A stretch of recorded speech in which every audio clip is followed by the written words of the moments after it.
Baik Bapak dan Ibu sekalian, insyaallah bahasan tafsir kita pada malam hari ini yaitu pada ayat Ar-Rahman Ar-Rahim. Jadi kalau kita perhatikan di dalam Quran Surat Al-Fatihah ini, Allah mengingatkan kita untuk senantiasa bersyukur pada Allah. Paling tidak 17 kali dalam sehari kita menyatakan Alhamdulillah, segala puji.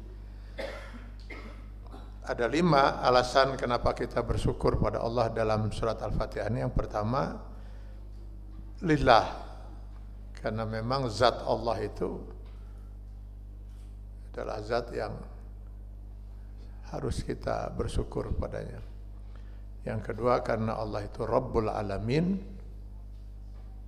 Nah, yang ketiga dan keempat yang akan kita bahas malam ini, kita bersyukur pada Allah karena Allah itu Ar-Rahman Ar-Rahim.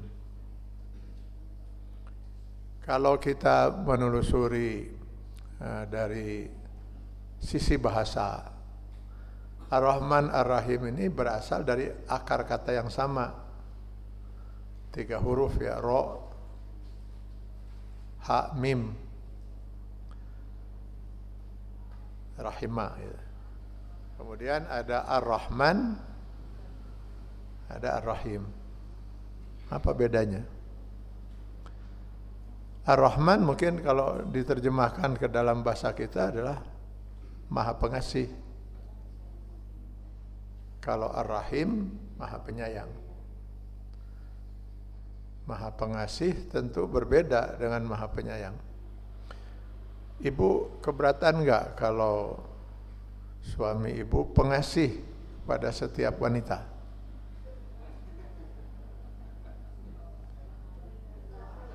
Keberatan? Tentu ingat ibu mah. Saya tidak keberatan kalau istri saya pengasih kepada setiap pria. Misalnya suami ibu misalnya punya karyawati, di mana setiap akhir bulan mereka dikasih gaji oleh suami ibu. Lalu kebetulan lewat fakir miskin wanita dikasih oleh suami ibu. Keberatan enggak, Bu? Itu tadi cenah keberatan. Nah, itu dari sifat pengasih. Jadi pengasih ini sifatnya tidak pilih kasih pada siapa saja. Dia pengasih. Tetapi suami ibu hanya sayang kepada ibu seorang. Meren. Ya meren. Ya, paling tidak.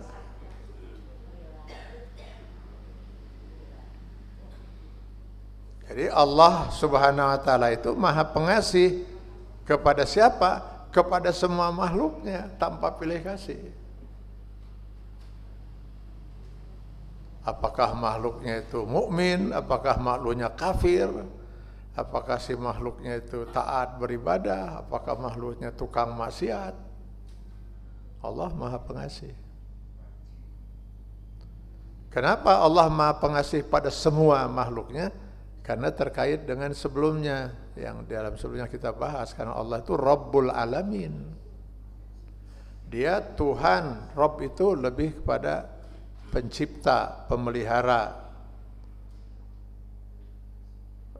Kita sering kan berdoa, Rabbighfirli wali walidayya warhamhuma kama Rabbayani. Rabb itu yang memelihara. Jadi Allah sebagai pencipta, pemelihara alam semesta dan seluruh isinya. Jadi Allah itu Tuhan yang menciptakan seluruh alam semesta ini dengan segala isinya. Apakah si manusia itu kemudian kafir pada Allah, tidak mau meyakini Allah sebagai pencipta? Ya tetap saja Allah penciptanya, kan itu. Karena dia itu adalah Rabbul Alamin, maka dia Ar-Rahman. Dia Maha Pengasih pada segenap makhluknya. Karena makhluk yang diciptakan itu ya diciptakan untuk hidup di alam dunia ini. Maka semua berhak untuk menikmati kehidupan di alam dunia ini, memperoleh kehidupan di alam dunia ini. Mau kafir, mau mukmin sama. Matahari terbit, siapa yang menikmati sinarnya? Ya semua. Nah, pernah kan kita melihat itu orang kafir kebingungan, kebahagiaan sinar matahari. Hujan turun di suatu daerah, ya kena semua. Tidak ada hujan yang turun di rumah orang-orang mukmin. Udara ini bisa dihirup oleh siapa? Oleh siapa saja. Nah, pernah orang kafir sampai datang ke rumah bapak ibu gitu minta menghirup udara gitu, kebahagiaan. Tanah ditanam tidak menolak, dia akan tumbuh. Dia tidak akan sampai misalnya menolak, padahal sudah syarat-syarat untuk menanam sudah dipenuhi gitu. Tapi karena yang nanamnya orang kafir, dia nggak mau menumbuhkan pohon itu kan enggak. Itu karena sifat Maha Pengasihnya Allah itu. Karena itu para ulama tafsir mengatakan sifat Maha Pengasih Allah itu berakhir nanti sampai kiamat, selesai sudah. Yang nanti yang akan berperan, bukan hilang ya, sifat Allah nggak hilang, cuman yang lebih berperan nanti di akhirat sifat penyayang. Nah kalau penyayang tentu hanya kepada yang patut disayang, yang patut disayang. Maka dia bertolak belakang, nanti ada yang patut disiksa. Nah, maka muncul sifat Allah Maha Penyiksa itu. Nah, itu nanti di akhirat. Dimana orang-orang yang ada di neraka sudah tidak berhak. Dulu mereka dapat sifat pengasih Allah. Sekarang mereka di akhirat sudah tidak berhak untuk mendapat sifat penyayang. Termasuk di dunia juga, mereka tidak akan disayang oleh Allah. Jadi kalau bapak dan ibu katakanlah hanya memperoleh sifat pengasih Allah di dunia, wah rugi. Kita gak ada bedanya dengan orang kafir. Kalau hanya mendapat sifat pengasih, ibu harus memperoleh sifat pengasih juga dan penyayang juga. Nah, kalau sifat penyayang Allah itu hanya untuk orang-orang yang mukmin, yang soleh. Makin soleh, makin disayang oleh Allah. Semakin soleh, semakin disayang oleh Allah. Tapi kalau orang kafir, nah mungkin. Tapi buktinya orang mukmin sering dapat musibah. Sementara orang kafir asa secara rantai gitu.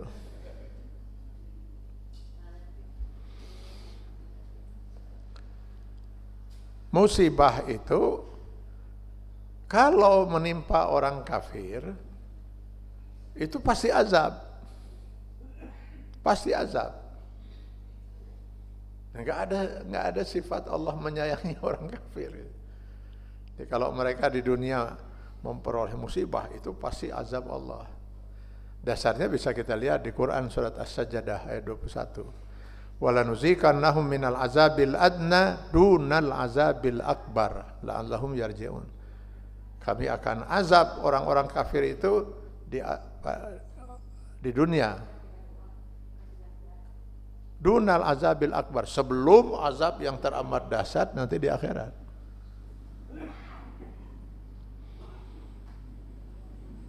Sementara ketika musibah menimpa kehidupan orang mukmin di dunia, kasih sayang Allah. Ini yang seringkali orang salah memahami gitu ya. Kok orang mukmin banyak dapat musibah, padahal itu kasih sayang Allah. Iza ahabballahu qauman ibtalahum, kata Rasulullah dalam hadis, jika Allah sudah mencintai suatu kaum karena mereka beriman, mereka beribadah, beramal saleh, maka Allah akan menurunkan bala. Nah, bentuk kasih sayang Allah di balik musibah yang menimpa orang mukmin itu Di antaranya yang pertama sebagai ujian keimanan. Yang ada dalam Quran surat Al-Ankabut ayat 2 dan 3.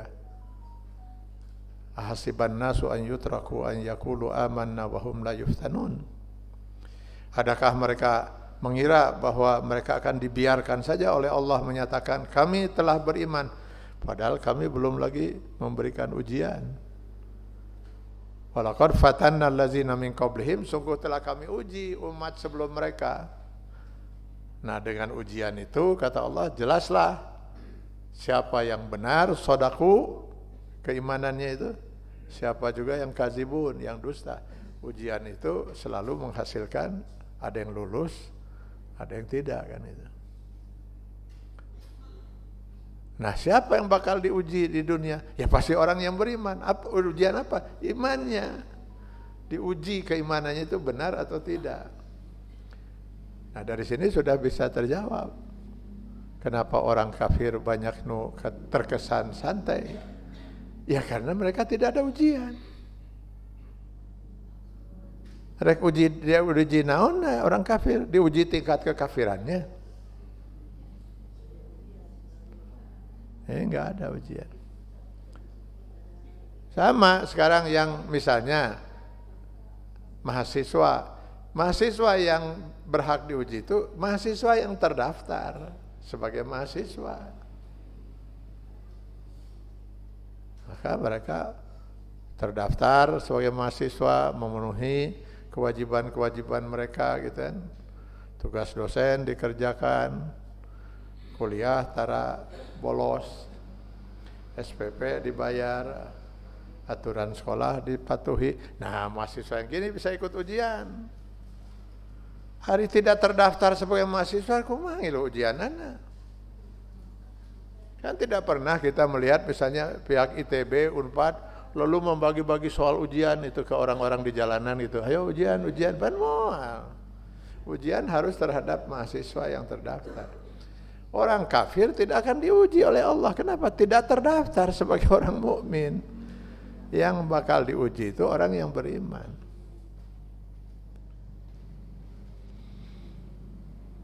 Dengan dia memilih kafir itu dia merdeka, bebas hidup ini semau dia. Tinggal nanti tanggung resiko di akhirat. Sudah nggak ada ujian. Kemungkinan yang kedua, musibah itu sebagai pilihan Allah yang terbaik. Allah sedang memilihkan yang terbaik bagi hambanya yang dicintainya. Cuma hanya karena kita tidak memahami hikmah di balik peristiwa, dikira itu musibah. Maka saya suka mengingatkan diri saya, bukan menjadi peringatan untuk kita. Mungkin dalam hidup ini kita pernah menangis gitu. Di saat kata Allah harusnya kamu sujud syukur, bahagia. Saya sedang menyelamatkan kamu. Ayo ngadon ceurik, stres. Diselamatkan ngadon stres, gara kumaha cek Allah. Karena kita mengira yang terjadi pada diri kita itu tidak baik. Kita mau pergi ke Jakarta, ada proyek besar, sudah janjian dan sebagainya. Persis mau berangkat, sakit, demam, tidak bisa naon. Ceri keambak-ambakan, stres. Padahal kata Allah, kalau kamu tahu apa yang sedang saya rencanakan, harusnya kamu sujud syukur. Kalau saya nggak buat kamu sakit, kamu pasti ngotot ke Jakarta. Dan mau nepi ke Jakarta, bakal tabrakan dirinya teh. So, mending mana? Mending tegering terus tabrakan atau mending ayeuna gering jadi tabrakan? Karena kita tidak tahu rencana Allah yang ingin menyelamatkan kita, lalu kita mengeluh.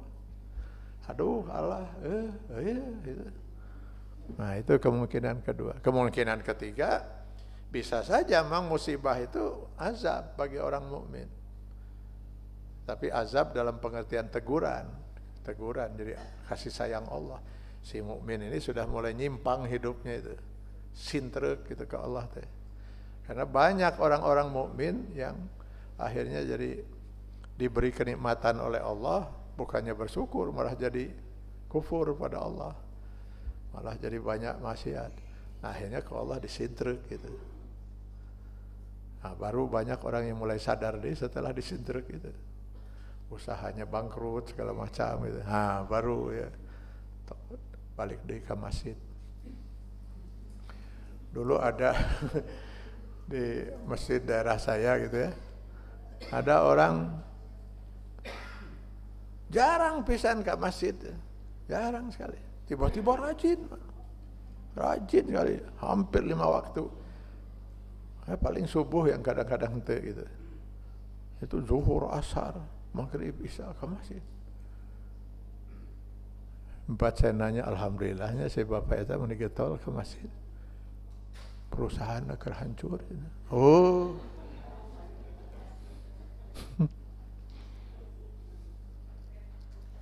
Setelah itu selesai hilang berapa lama itu. Hari saya bapak itu ke mana? Alhamdulillah cenah geus halus. Rajin nih ke masjid itu. Itu benar, ini bukan ini, benar Bang saya. Sekarang beliau sudah almarhum. Rajin nih ke masjid. Enak cenah. Aya masalah deui cenah. Sintrek kita sintrikan ke Allah itu ya. Jadi itu kasih sayang. Ibaratnya ibu menjewer telinga anak. Karena ternyata si anak dinasehati sudah tidak mempan. Dipolototan malah ngilu molotot. Dan itu. Akhirnya dengan terpaksa jewer telinganya tuh, cerik tak budak teh. Berani orang menilai ibu itu kejam. Ibu itu kejam sekali pada anaknya. Terus kunaon dijewer atau kunyaah. Karena anak itu sudah nggak bisa lagi dinasehatan, dari bisa dipolototan dan sebagainya. Ada ibu-ibu yang nggak kuat mendengar tangisan anak itu. Jadi begitu dijewer, budak cerik. Masuk dia ke kamar konsian, cerik ya di kamar. Nggak tahan dengar tangisan anak. Terus kunaon atuh make jeung dijewer? Punya. Dalam anak batur mah yang tidak terdaftar sebagai anak dia mau dijewer gitu. Jadi orang mukmin itu, kalau kita melihat kenapa kehidupan orang mukmin itu boleh musibah di kunya. Ada orang kafir, nah itu azab. Nah kalau azab di dunia ya terserah oleh Allah mau diazab atau tidak. Kadang-kadang dibiarkan oleh Allah mereka dengan kekayaannya dan sebagainya, sehingga mereka semakin yakin dengan kesesatannya itu, bahwa dengan menyembah eta saya bisa benghar, bisa sukses itu. Nah, maka dia makin sesat. Nah, itu. Dan itu sebenarnya azab yang lebih berat lagi. Azab bagi orang kafir, dengan Allah Subhanahu wa taala membiarkan mereka semakin sesat. Wa man ya'su an zikrir rahman nuqayyid lahu syaitanan. Barang siapa yang menunjukkan kekufuran pada Allah dan menentang Allah, kami sertakan, kata Allah, bersama dia setan. Maka setan itu menjadi korinnya, menjadi sahabat dekatnya untuk memudahkan dia semakin sesat. Nah, itu ya, jadi kita harus ini dulu supaya jangan sampai kita jadi menuduh Allah teh kumaha ya teh Allah teh. Kita yang beriman hidup mani asa. Nah orang kafir mani siga nun tenang gitu mulus itu. Ada orang kafir namun rek diuji. Ya. Jadi Bapak dan Ibu sekalian, kalau kita perhatikan ya, alasan kita kenapa harus bersyukur pada Allah ini sudah banyak ditinggal gitu. Kalaupun kita sebagai orang muslim paling tidak 17 kali kita mengatakan alhamdulillahirabbil alamin, minimal 17 kali dalam sehari. Lalu puluhan bahkan ratusan kali kita menyatakan lagi hamdalah itu dalam zikir kita paling tidak selesai sholat. Tapi kenyataan dalam kehidupan sehari-hari, betulkah kita sudah bersyukur pada Allah? Karena bersyukur pada Allah tentu tidak cukup hanya dengan lidah kita membaca alhamdulillah, alhamdulillah rabbil alamin. Tangan kan harus bersyukur, masa hanya lidah saja bersyukur? Mata harus bersyukur, Lidah juga tidak hanya itu untuk bersyukur itu kan. Banyak kerjaan lidah untuk ngomong apalagi gitu ya, sebagai bentuk rasa syukur kita pada Allah. Di antaranya lidah kita selalu berucap untuk mengajak orang hidup di jalan Allah. Dan itulah tugas lidah yang paling mulia itu, yang paling dicintai oleh Allah. Wa man ahsanu qawlan mimman da'a ila Allah. Tidak ada ucapan yang keluar dari lidah manusia kecuali untuk mengajak orang untuk hidup di jalan Allah. Ya, semua kita ya, bukan hanya ustadz aja. Entah kita mengingatkan suami, mengingatkan istri, mengingatkan anak, mengingatkan saudara, tetangga. Nah, gitu. Itu sebagai rasa syukur. Gitu. Bersyukurnya kaki dengan kita selalu melangkah ke jalan yang Allah ridhoi. Bersyukurnya pikiran kita dengan kita hanya berpikir yang ada dalam ridha Allah. Nah itu dalam kenyataannya sangat jauh.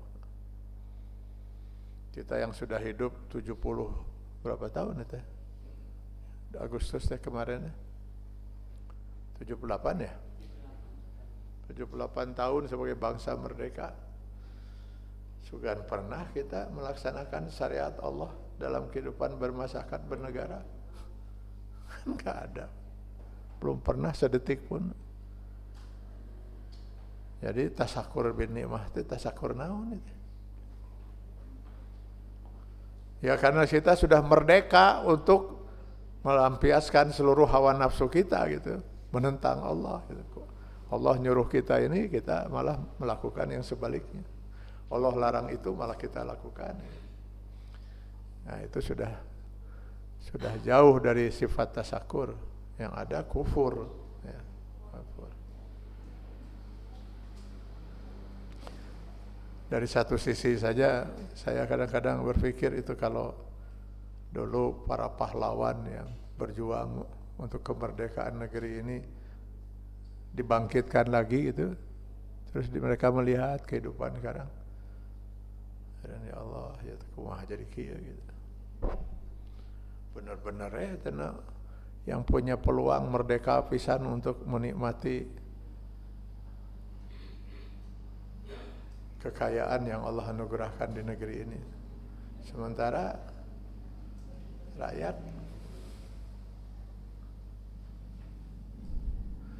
yang kita dengar sekarang ini ya, kemarin ada berapa? 6 orang ya yang meninggal ya. Hanya orang sudah susah cari makan. Tingkat kemiskinan itu sudah sangat tinggi. Utang kita sudah sangat besar. Konon setiap bayi lahir itu sudah harus memikul utang sekian juta itu. Utang kita di rezim yang sekarang ini luar biasa itu. Terus saya berhutang. Anak cucu kita nanti yang berat itu. Apa itu tasakur? Tasakur merdekanya benar merdeka, cuman merdeka untuk merdeka hawa nafsu berbuat semaunya itu.